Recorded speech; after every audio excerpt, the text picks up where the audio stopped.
I grew up in a Christian home, Christian family, and then it wasn't until I moved away and went to college that I stopped going to church just because I didn't really want to get up early on a Sunday morning. It was easier to sleep in, just have fun and hang out with friends.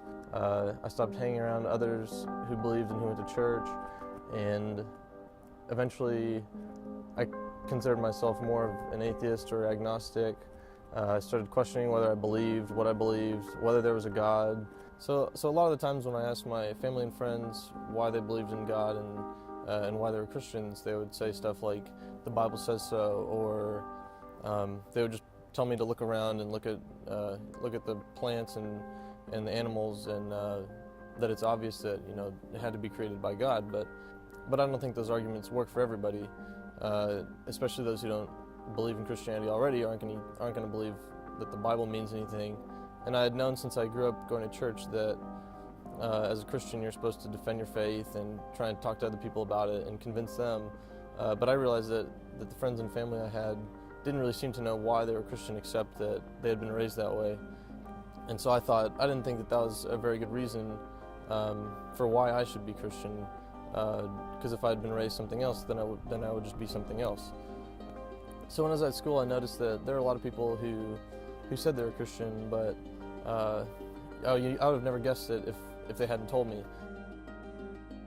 So I met another guy at school named Garrett. I could tell that he had done research on what he believes and also why he believes. So I could ask him a lot of questions, and I talked to him about a lot of things that I doubted.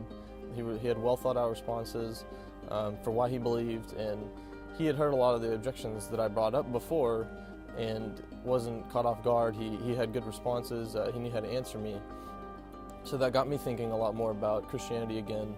And then he invited me to a conference about whether God exists or not.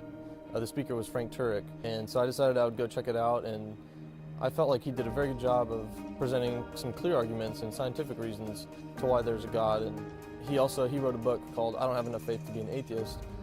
It introduced me to some topics that I hadn't really looked at before. It made a lot of sense to me, and I didn't feel like, after reading it, I didn't feel like science and Christianity were enemies or opposites. One of the points that struck me as interesting was, how could something come from nothing if the universe hasn't been around forever? That got me thinking, why did it start at that point? What caused it to start? I kind of thought, what if there's a God that could have done that? To me, that seemed like an idea that made sense. I started talking to Garrett again and asking him about the questions that I'd had and the ideas that I had. He could tell that I was becoming closer to believing in God, and so he invited me to go to church with them.